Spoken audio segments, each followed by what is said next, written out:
What if I told you that a single choice you make before bed could either amplify your body's ability to grow muscle, repair itself, and fall into deep, rejuvenating sleep, or block those very processes entirely? Most people think of muscle growth as something that happens in the gym, but the truth is, the real gains, the meaningful changes to your strength, physique, and metabolic health happen at night during sleep. Your body releases growth hormone, rebuilds damaged muscle fibers, and resets your nervous system. But there's a common bedtime habit, one that seems harmless, even comforting, that actually hijacks this entire recovery process. And it's not just about muscle. This same habit can impair the quality of your deep sleep, disrupt your hormone balance, and leave you waking up groggy, inflamed, and under-recovered, no matter how many hours you slept. What's the habit? It's what and when you eat in the final hours before going to sleep. Now, this isn't about shaming late-night snacking. It's about understanding how the timing and content of what we eat interacts with our circadian biology, our anabolic hormones like testosterone and growth hormone, and our sleep architecture, particularly the deep stages of non-REM sleep, where true regeneration happens. Here's what the research shows. Certain types of food, especially those high in sugar and saturated fat, can suppress deep sleep, blunt muscle protein synthesis, and increase nighttime cortisol levels. And this matters deeply if you're over 30, when your natural production of growth hormone and testosterone already begins to decline. In this video, I'm going to walk you through 6 powerful insights backed by neuroscience and physiology to help you optimize what you eat and when. To unlock better sleep and better muscle recovery, you'll learn what foods to avoid, what to prioritize, and a few simple science-backed protocols to implement starting tonight. And if you found value in this breakdown, if something in this speech sparked clarity, motivation, or a sense of, why didn't I know this sooner? Then here's what to do next. Like this video so the algorithm knows this content matters. Leave a comment. What protocol are you going to try tonight? I read and respond to many of them. Subscribe and turn on notifications. This channel is here to help you master your biology with the best tools from neuroscience, physiology. Let's start with the core mechanisms at play and why what you eat before bed may be the reason your body isn't recovering, rebuilding, or growing the way it should. Let's start with a foundational principle. Your body isn't just a machine that runs on calories. It's a timed machine. Virtually every cell in your body, including those in your muscles, liver, gut, and brain, follows a 24-hour rhythm. These rhythms are orchestrated by a master clock in the brain, the suprachiasmatic nucleus, which sits just above the roof of your mouth in the hypothalamus. But that master clock is only part of the story. You also have peripheral clocks in your organs, your muscles, even your fat tissue. And these clocks are influenced not just by light, but by when you eat. Here's the problem. When you eat late at night, especially high calorie, high fat, or sugary foods, you confuse these internal clocks. It's as if your body is getting a signal that it's daytime again, just as it was preparing for sleep. The result? Circadian misalignment. In a 2017 paper published in Current Biology, researchers showed that mistime eating causes internal clocks in organs like the liver and pancreas to fall out of sync with the brain's master clock. This mismatch increases cortisol, raises blood sugar, and impairs metabolic health. More relevant here, it also disrupts sleep architecture, the structure and quality of your sleep throughout the night. You may technically fall asleep, but your body remains in a state of mild stress. You experience less slow-wave sleep, the deep anabolic stage of non-REM sleep, where growth hormone surges and tissue repair occurs. And you may also wake up more often, even if you don't remember it, fragmenting your sleep cycle. Have you ever eaten a heavy or sweet meal late at night and noticed your dreams felt more chaotic? or you woke up feeling like you barely slept even though you were in bed for 8 hours. That's circadian disruption in action. And it gets more serious with age. As we get older, the amplitude of our circadian rhythm weakens, meaning the signals that distinguish day from night are already softer. Mistimed eating amplifies this blurring, making it even harder for your body to get the high-quality, uninterrupted sleep that supports testosterone, muscle recovery, and cognitive performance. Here's what's happening in your brain when this occurs. Late-night eating activates your hypothalamus and digestive centers when they should be winding down.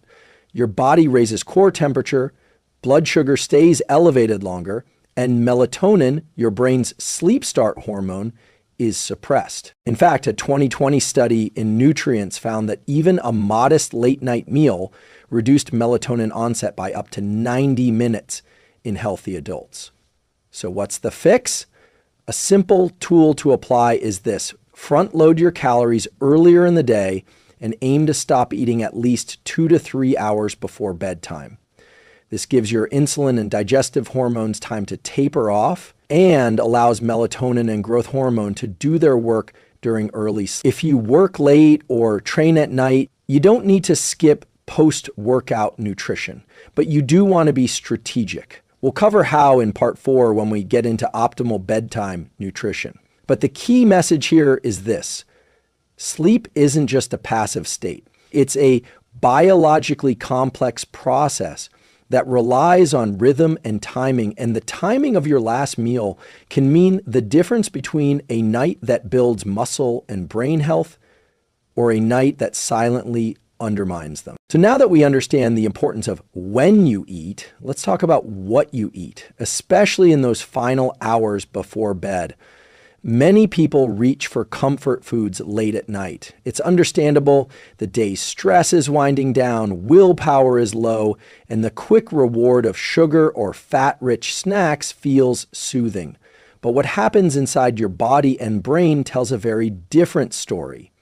Here's what the research shows. Consuming high glycemic or high-fat foods within 1 to 2 hours of sleep significantly impairs sleep quality and hormonal recovery. Let's start with sugar. In a randomized crossover study published in the Journal of Clinical Sleep Medicine, participants who consumed a high glycemic meal before bed experienced more frequent awakenings, lighter sleep, and less time in slow wave sleep compared to when they ate a low glycemic meal. Why? Rapid spikes in blood sugar lead to corresponding spikes in insulin, followed by a sharp drop in blood glucose a few hours later, often during the first half of the night when the body should be entering deep restorative sleep. That drop triggers a stress response. Cortisol, your primary wake-up hormone, rises. Your heart rate may subtly increase, and your brain, sensing instability in energy supply, becomes more active, keeping you in lighter sleep stages. Now add in dietary fat, especially saturated fat. In a 2016 study from Columbia University, researchers found that diets high in saturated fat were associated with less slow-wave sleep and more arousals throughout the night. The combination of fat and sugar is particularly disruptive because it slows digestion, raises body temperature, and keeps the sympathetic nervous system more activated, all of which are signals to the brain that it's not safe to fully let go into deep sleep. Have you noticed how you feel after a late-night burger, pizza, or bowl of ice cream?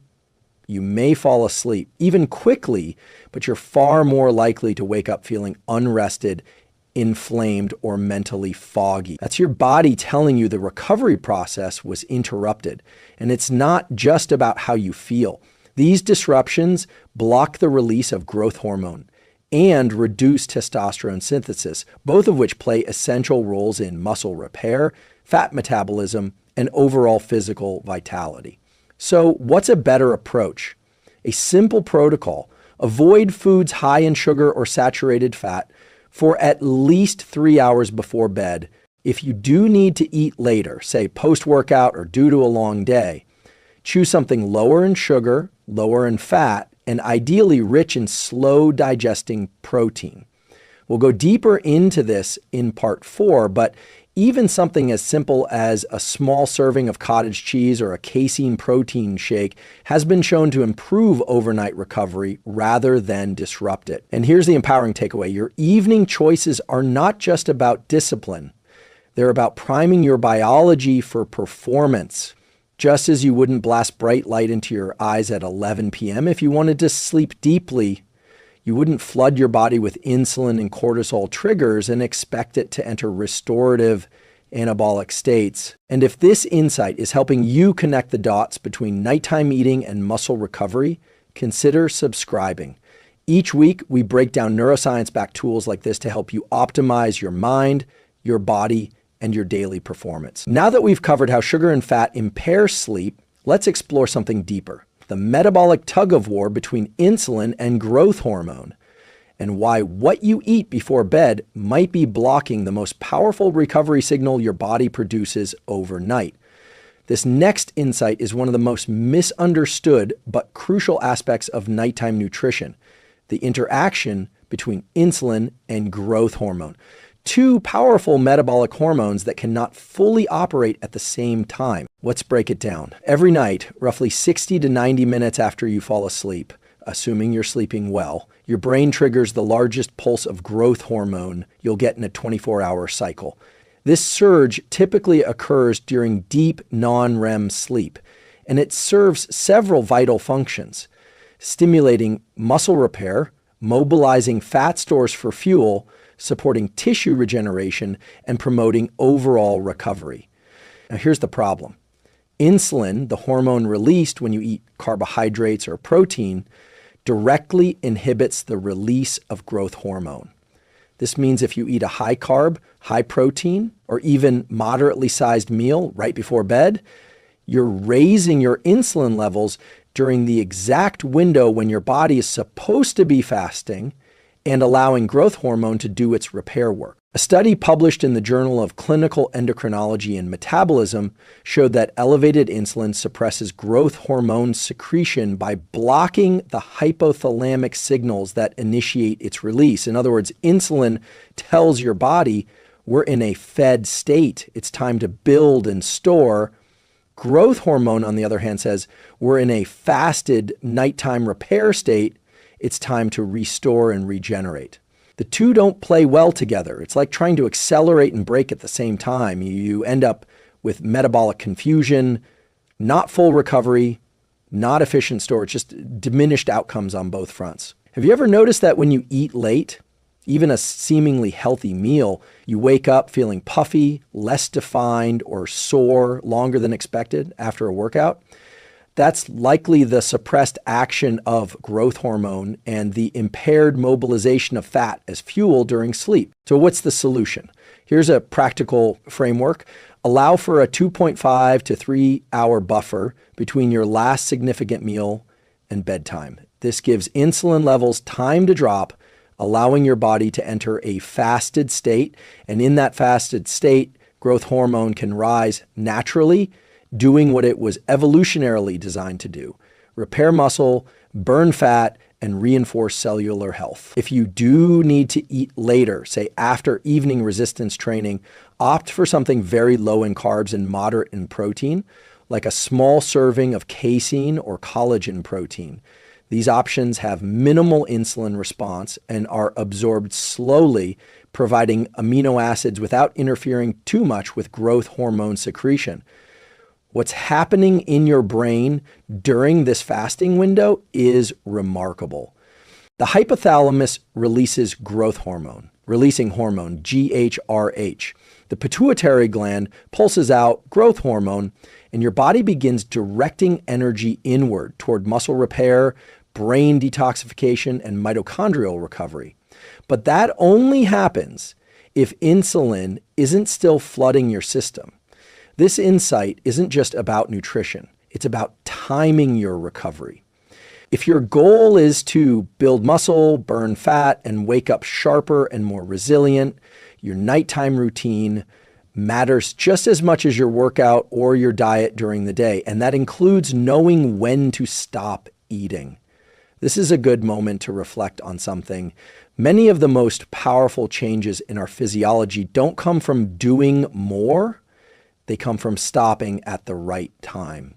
Stopping screen exposure, stopping late eating, stopping caffeine in the afternoon. This isn't restriction, it's precision. And precision is the foundation of peak performance. So far, we've covered what not to eat before bed. High glycemic carbs, saturated fats, and late meals that spike insulin. But what if you do need something before sleep? Maybe you've had a long day, worked out late, or you simply sleep better with a little food in your system. Here's the good news. The goal isn't to go to bed hungry. The goal is to choose foods that support muscle maintenance without disrupting sleep hormones or recovery processes. Let's talk strategy.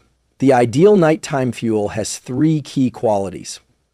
Low insulin impact, so it doesn't suppress growth hormone.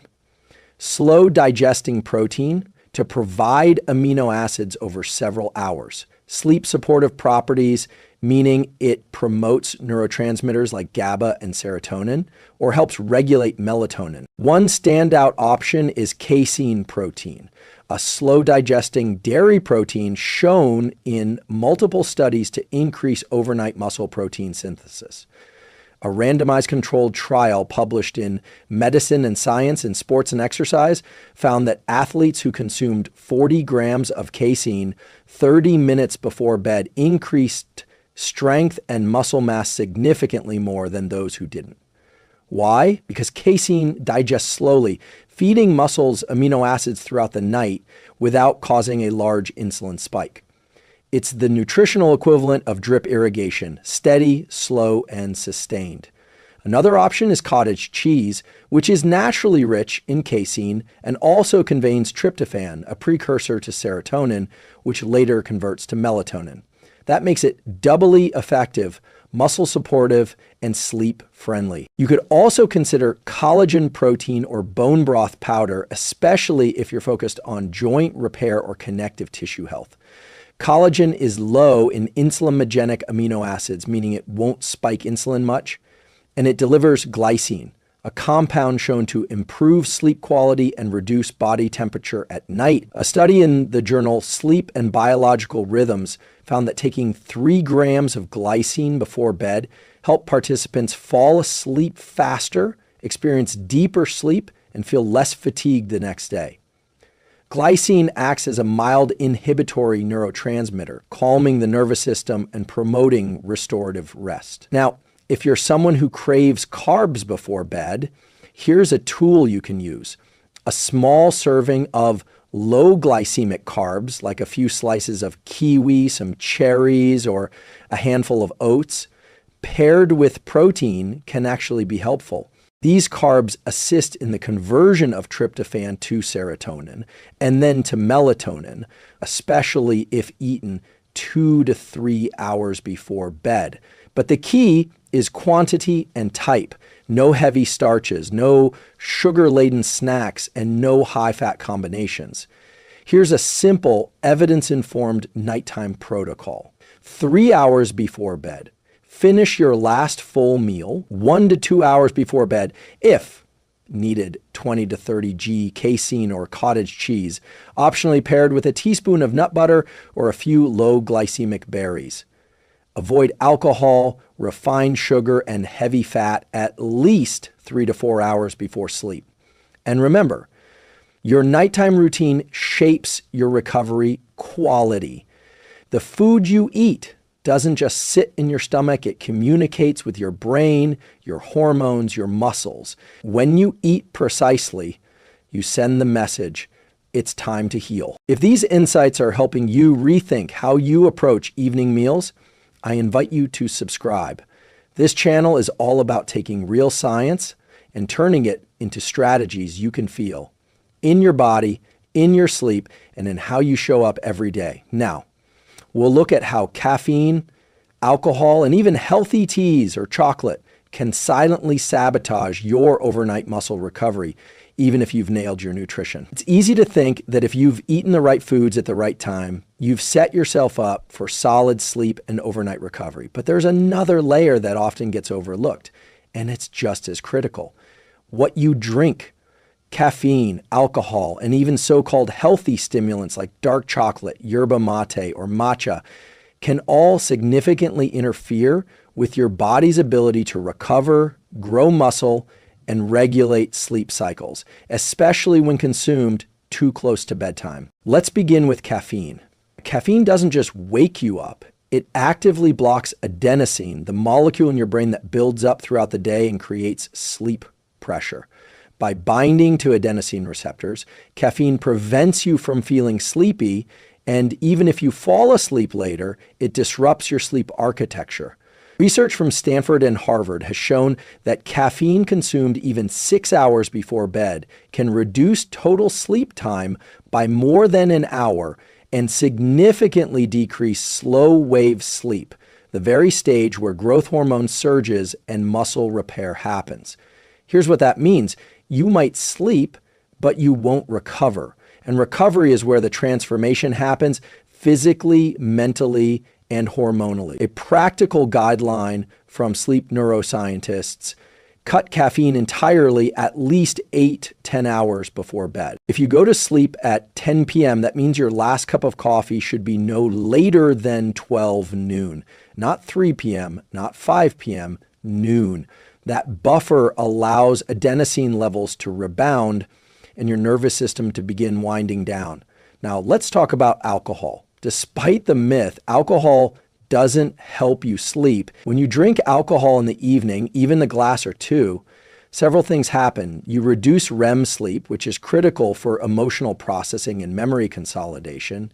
You fragment deep sleep, impairing muscle recovery and hormone production.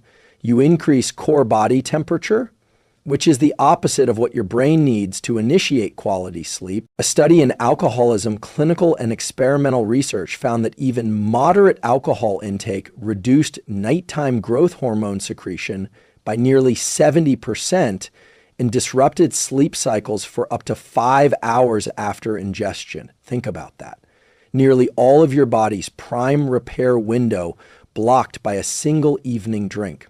Even if you feel like you sleep through the night, your nervous system is processing the toxin, not repairing your tissues. And here's a sneaky one: dark chocolate. It's packed with antioxidants and magnesium, yes, but also theobromine, a stimulant similar to caffeine. 1 ounce of 85% dark chocolate can contain 20 to 25 milliliters of caffeine equivalent stimulation. That might not seem like much, but for sensitive individuals or those eating it within 2 to 3 hours of bed, it can be enough to delay sleep onset or reduce deep sleep. Same goes for green tea, yerba mate, even some protein powders and pre-bed supplements. Many of these contain hidden sources of caffeine or thermogenic agents that elevate heart rate and increase alertness, exactly what you don't want before sleep. So here's the protocol. Caffeine, stop by 12 p.m. or at least 8 hours before bedtime. Alcohol, eliminate it entirely if you care about performance and muscle recovery. But if you must drink, stop at least 3 to 4 hours before bed, and hydrate aggressively. Chocolate, tea, and supplements. Check for stimulant content and avoid them within 4 to 6 hours of sleep. Opt for herbal teas like chamomile or rooibos instead.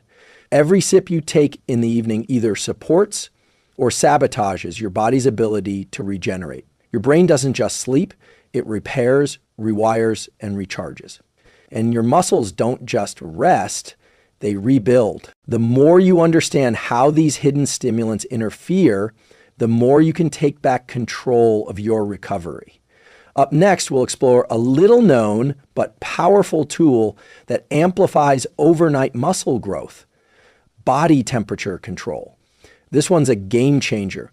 Most people focus on protein, calories, or training when they think about muscle growth. But one of the most underrated levers, especially when it comes to overnight recovery, is body temperature. The truth is, your body has a thermal set point that directly influences not just whether you fall asleep, but whether your muscles repair, your hormones balance, and your nervous system resets while you sleep. And here's the counterintuitive part. To get deeper, more anabolic sleep, you actually need to cool your core. Why? because body temperature plays a gatekeeping role in sleep architecture. Specifically, research from the University of Pittsburgh and Harvard Medical School has shown that a drop in core body temperature of just 1 to 2 degrees Fahrenheit is a necessary signal to transition into slow wave sleep, also known as deep sleep, the very stage where muscle tissue is repaired and growth hormone peaks. Here's what's happening in your brain and body. As night falls, your suprachiasmatic nucleus, SCN, the master clock in your hypothalamus, begins to shift circadian hormones. Melatonin rises. But at the same time, your body starts to lose heat through your extremities, hands and feet, in an effort to cool your core. That drop signals the brain it's time for deeper sleep stages. If your body stays too warm, whether due to a hot bedroom, a late workout, alcohol, or a heavy meal, this cooling process gets blocked. And that can cut slow wave sleep by as much as 40 to 50%, according to sleep scientist Dr. Matthew Walker. And remember, slow wave sleep is when muscle fibers are repaired, inflammation is reduced, and your immune system is recalibrated. So how do you harness this? Here are 4 powerful science-backed protocols for optimizing body temperature for sleep and muscle repair. Cool your room to 60 to 67 dE5. Studies show that this range is optimal for triggering the natural thermoregulation response needed for deep sleep. If your bedroom is too warm, your body can't offload heat efficiently, and your sleep quality suffers. Even if you're unaware of it, take a hot shower or bath 1 to 2 hours before bed. This may sound backward. How does a hot bath help you cool down? Here's what's happening. Warm water dilates blood vessels near the skin, helping you release heat more rapidly after you step out. That sudden cooling effect mimics the natural drop in body temperature and helps your brain initiate deeper sleep faster. This protocol has been shown to increase slow wave sleep and reduce sleep latency, the time that takes to fall asleep, by up to 36%. Avoid intense workouts within 2 to 3 hours of sleep. Exercise raises core body temperature, sometimes for several hours. If your body is still in a heat-elevated state from a late gym session, you may fall asleep, but your deep sleep will be diminished. Train earlier in the day when possible, or at least give your body time to cool down with light stretching, hydration, and a shower. Sleep with breathable bedding and minimal clothing. Overheating from heavy blankets or pajamas can impair thermoregulation. Opt for moisture-wicking materials like bamboo, cotton, or linen. And consider a cooling mattress or pad if you're prone to overheating at night. The goal is to help your body release heat, not trap it.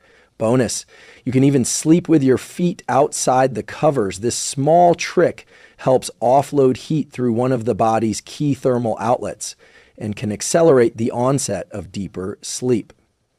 Body temperature isn't just about comfort. It's a physiological switch that determines whether your sleep is restorative or restless, whether your muscles rebuild or deteriorate.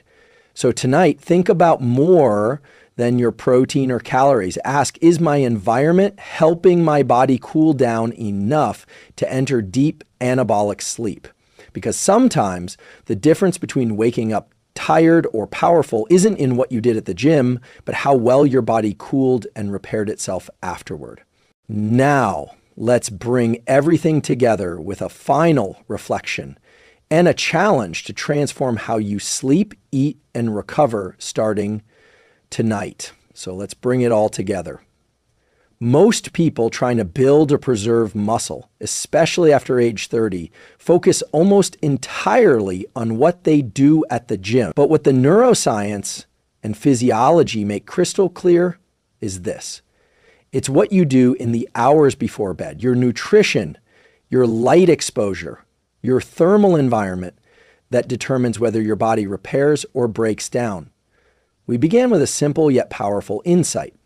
Certain foods, if eaten before bed, can disrupt your brain's sleep architecture and block your body's ability to grow and protect muscle. That isn't hype. It's supported by decades of research in chrononutrition, endocrinology, and neurobiology. Let's recap the 6 core scientific insights and behavioral tools you now have. Eating heavy, high-fat meals before bed delays sleep onset and triggers nighttime wake-ups.